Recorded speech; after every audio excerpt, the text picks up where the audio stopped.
جب بندہ رات کی تاریکی میں، تنہائی میں، خلوت میں خدا سے بات کرتا ہے تو خدا اس کے قلب کو نورانی کر دیتا ہے۔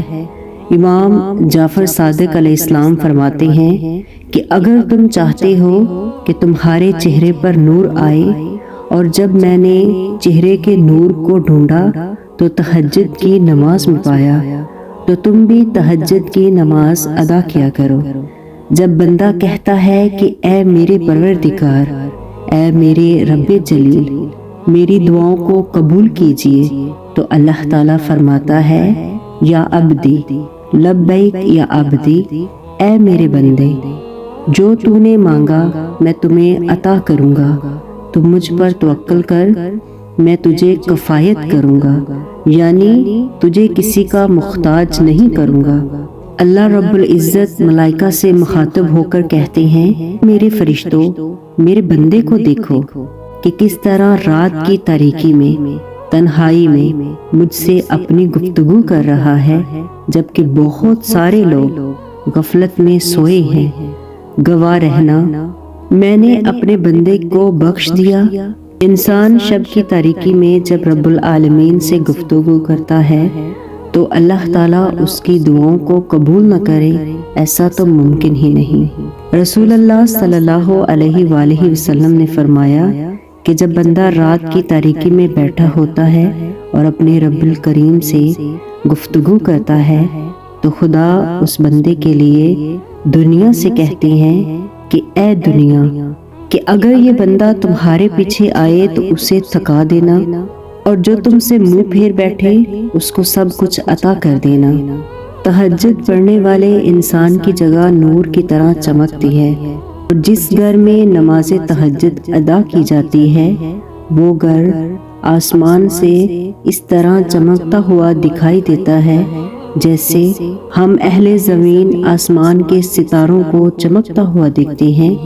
اور جب بندہ تہجد کے لیے اٹھتا ہے، وضو کرتا ہے، تو اس کے ساتھ ساتھ تسبیحات کو بھی پڑھتا ہے، ذکر کرتا ہے، تو اس وقت فرشتے اس کے لیے دعا مانگتے ہیں،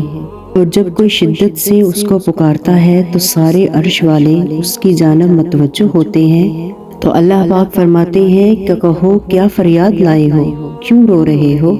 تو آنسوؤں سے بھری ہچکیاں اور دل میں کی گئی باتوں کی آواز کو سنتے ہی اللہ تمہاری ان دعاؤں کی قبولیت کا حکم کن دے دیتا ہے جن کا جواب تمہیں لگتا ہے کہ کبھی نہیں آئے گا۔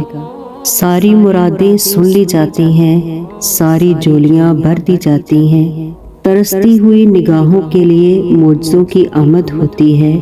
ساری بچھڑی ہوئی محبتیں واپس لوٹا دی جاتی ہیں، گمان سے لے کر مقدر تک ہر شے کو بدل دیا جاتا ہے۔ جب وقت تہجد کن کی فریاد کی جاتی ہے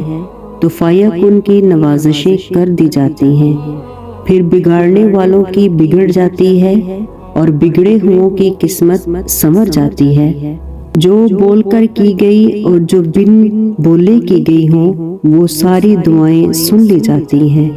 کیونکہ اللہ دیکھتا ہے جب تم سجدوں میں تڑپتے ہو، اللہ دیکھتا ہے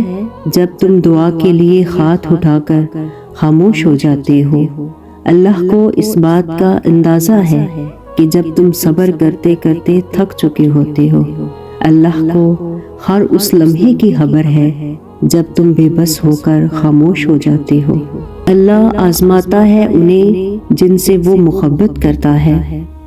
وہ تمہاری نظر میں چیزیں اس لیے نامکمل بنا دیتا ہے تاکہ تم ان کے ممکن ہونے کے لیے اسے مناؤ، کیونکہ وہ خدا مانگنے والے ہاتھوں کو کبھی خالی نہیں لوٹاتا، وہ دعا کو زبان تک پہنچاتا ہی تب ہے جب اسے تمہیں کسی بہترین چیز سے نوازنا ہوتا ہے۔ اللہ سے زیادہ کون سمجھتا ہوگا بندے کے دکھوں کو؟ وہ خالق اپنی تخلیق کی ہر ایک نس سے واقف ہے، اتنا تو مانتے ہو نا؟ اللہ سے مانگنے والوں کے کام بنتے ہیں، لیکن اللہ کے آگے رونے والوں کے کام ایسے بنتے ہیں کہ پتہ بھی نہیں چلتا۔ آنسو اللہ کو بہت محبوب ہیں، عاجزی والے۔ تڑپ والے اللہ سے آنسوؤں کا تعلق بنائیں۔ جب بندہ اللہ کے آگے روتا ہے تو وہ بند دروازے بھی کھلنے لگتے ہیں، اندھیرے مٹنے لگتے ہیں، کیونکہ اللہ بہت مہربان ہے، بہت جلد آنسو پوچھ دیتا ہے۔ تو عنقریب تم دیکھو گے کہ کائنات کا ذرہ ذرہ تمہارے لیے وسیلہ بن جائے گا، اور تمہارے تمام سوالیہ نشانوں کے آگے تکمیل کا نقطہ لگا دیا جائے گا۔ بس تم اپنے رب سے ہمیشہ بھلائی اور اچھے وقت کا یقین قائم کیے رکھو۔ وہ ذات جب کن فرمائے گی تو کائنات کا ہر ذرہ تمہیں تمہاری منزل کی جانب دھکیلے گا، کیونکہ وہی بہتر جانتا ہے کہ اس نے کب، کہاں اور کیسے، کس انجان راستے سے تمہارے لیے وسیلے پیدا کرتے ہوئے تمہاری زبان سے یہ کلمات نکلوانے ہیں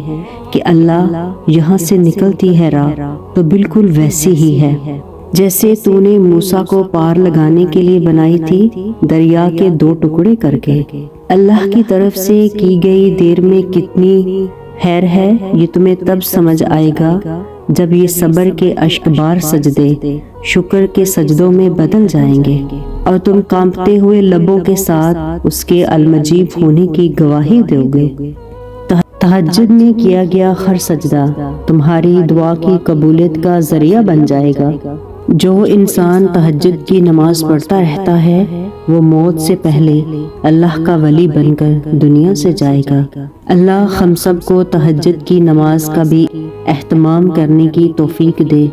آمین ثم آمین۔